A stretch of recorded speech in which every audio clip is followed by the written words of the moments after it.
Community radio ബെൻസികളിൽ ഇപ്പോൾ ഞാൻ പറയട്ടെ തയ്യാറാക്കി അവതരിപ്പിക്കുന്നത് നാദിർ ഷാ. സാങ്കേതിക സഹായം ശരത് ആലാബ്സ്.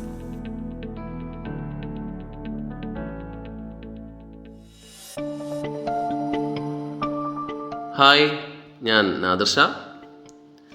സർക്കാർ എന്ന വാക്കിൻ്റെ ഉത്ഭവം എവിടെ നിന്നാണ്? ഇത് യഥാർത്ഥത്തിൽ ഏത് ഭാഷയാണെന്ന് അറിയാമോ?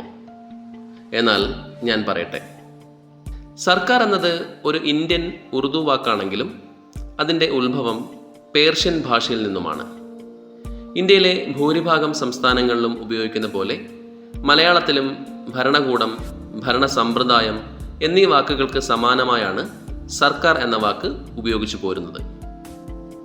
ഇവിടെ വളരെ കൗതുകകരമായ ഒരു നിരീക്ഷണം എല്ലാ ഭാഷകളും മറ്റേതോ ഭാഷകളിൽ നിന്ന് ഉരുത്തിരിഞ്ഞ് ഉണ്ടായതാണ് എന്നതാണ്. പല ആധുനിക ഭാഷകളും ലാറ്റിനിൽ നിന്നുമാണ് ഉണ്ടായതെന്ന് പറയപ്പെടുന്നു. മലയാള ഭാഷ പിറന്നത് സംസ്കൃതത്തിൽ നിന്നും തമിഴിൽ നിന്നും ആണല്ലോ.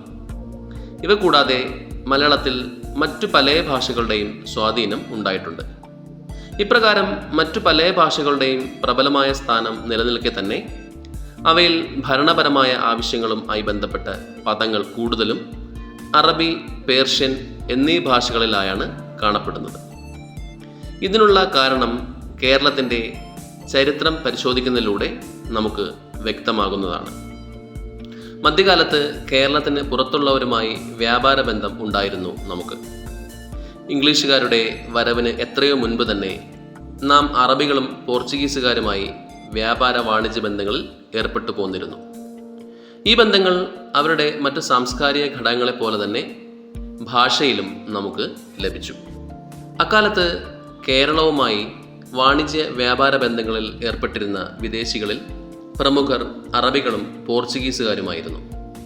അതുകൊണ്ട് തന്നെ ഭരണപരമായ ആവശ്യങ്ങൾക്ക് വേണ്ടിയുള്ള പദങ്ങളിൽ അവരുടെ ഭാഷയുടെ ശക്തമായ സ്വാധീനം ഉണ്ടായി. സർക്കാർ എന്ന പദവും ഇങ്ങനെ ഉരുത്തിരിഞ്ഞ് ഉണ്ടായത് തന്നെയാണ്.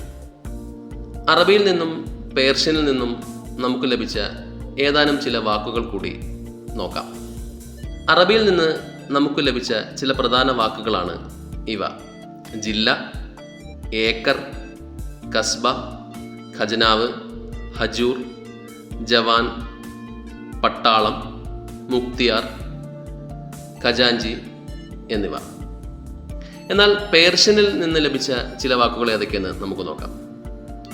പരിധി, ദർബാർ, ഭാദുഷ, തയ്യാർ, കമ്മി, കാനേഷുമാരി, പട്ടയം, രസീദ്, പീരങ്കി, ശിപാർശ തുടങ്ങിയവയാണ് അവ.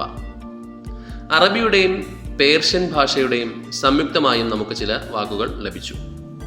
അവയിൽ ചിലതാണ് തഹസിൽദാർ, ജമീന്ദാർ, അദാലത്ത്, ഒസ്യത്ത്, കത്ത്, കരം, വക്കാലത്ത്, ശരീയത്ത്, വസൂൽ, തസ്തിക മുതലായവ.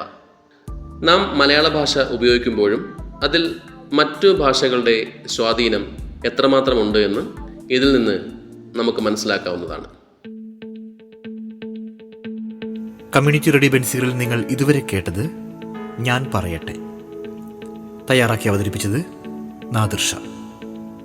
സാങ്കേതിക സഹായം ശരത് ആലാബ്സ്.